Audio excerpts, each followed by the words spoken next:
Assalamu alaikum warahmatullahi wabarakatuh. From my students are a few brothers who came to me and they asked me this issue that I thought about, and I say, yeah, I'll deal with it.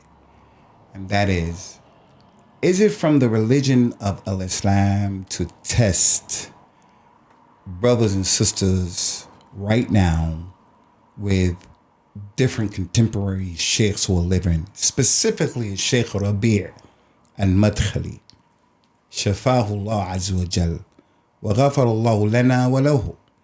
Is it permissible for me to come to someone and say, what's your position and your opinion about Al-Albani? What's your position and what you think about Sheikh Ibn Uthaymeen? What's your position? What do you think about Sheikh Fulan or Allan, Ma Sheikh Ali al-Halabi? What's your position concerning him, rahmatullah alayhi? Can we do that? Let me first say that we have from the statements of the Salaf, no doubt about that the Salaf used to test people with questions similar to this as it relates to some of the Imams during that time. Al-Imam Ahmed, Al-Madini, Sufyan al-Thawri, people like that. They would ask people, what do you think about Sufyan al-Thawri? What do you think about Al-Imam Ahmed? And if a person say he's an enemy, I don't like him, people would take a position against him because Al-Imam Ahmed wa amthaluhu, scholars like him, they were considered to be beacons of light. They're not ma'asum, mistakeless. They're not the prophet of Islam in no shape, form, or fashion. But they were the leading imams of their time. They weren't infallible. So even taking them as personalities to test other people with, it has a meaning. Everything Al-Imam Sufyan al-Thawri said, we have to take it. Everything that Al-Imam Sufyan ibn Uyayna said, we have to take it. Al-Imam Malik, we have to take it. Al-Imam al-Awza'i, we have to take it. No. We reject some of their statements because they were clearly wrong. Rahmatullah alayhi. But we have examples of that.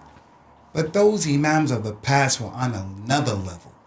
Not on the level of the contemporary ulama who we have, Sheikh Rabi and other than him. So I say it's not permissible. And I remind you of this hadith that people use to weaponize Islam. Parents. Abdullah bin Umar was told by his father, Umar, you have a wife, I want you to divorce her. He loved her. He didn't want to divorce her. So Abdullah bin Umar went to the Prophet and said, my father's telling me to divorce my wife. I don't want to divorce her. Rasulullah said, listen to your father, Umar, and divorce your wife. So some mothers and fathers use this as a dalil to blackmail their kids. Don't you see this hadith of Umar? Rasulullah told Ibn Umar, listen to your father and obey him. The scholars of today and the scholars that came after that, they said concerning this particular incident that is real. If a mother or a father today told their wife, their son or daughter, divorce your husband, divorce your wife, and then the mother and the father used this hadith and this incident of Umar telling his father to divorce telling the son to divorce his wife, the scholars say, as it relates to that real incident, that authentic incident, to the father, are you Umar? Are you Umar that your son should listen to you to that degree? Or you're a person who doesn't pray 5 times a day? You're a person who believes in hazard and nazar. You're a person who gambles. You're a person who's not doing your Islam. Why should your child obey you and you don't even know the deen? Are you Umar for him to obey you like that? So the issue is not in right now, should he obey his dad, should he not obey his dad? But the issue is, how do we understand the effort and the hadith of Umar saying, divorce her, and the Prophet supporting him on that, sallallahu alayhi wa sallam wa radiyallahu anhum.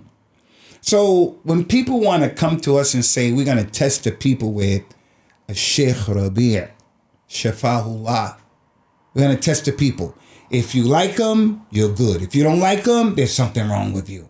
We're going to say, is Sheikh Rabi' like Sufyan al-Thawri? Is Sheikh Rabi' like Al-Imam Malik, Al-Imam al-Bukhari, Al-Imam Ahmed? Then I say what the other scholars who are contemporaries said right now, like a Sheikh Abdul Muhsin al-Abad, other than him. This is not from the religion. To test people with the likes of Sheikh Rabi' and people during our time. Not just him, but other people during our time. We don't test people like that. If you like them, if something is good with you, you're with us. If you don't like them, then you're not on the hop. May Allah Ta'ala give us balance in our deen and protect us from the mutala'ibeen and the people who want to politicize Islam and weaponize Islam from those who are from the kharijeen and the dakhilin in our bilad. Wassalamu alaikum wa rahmatullahi wa barakatuh.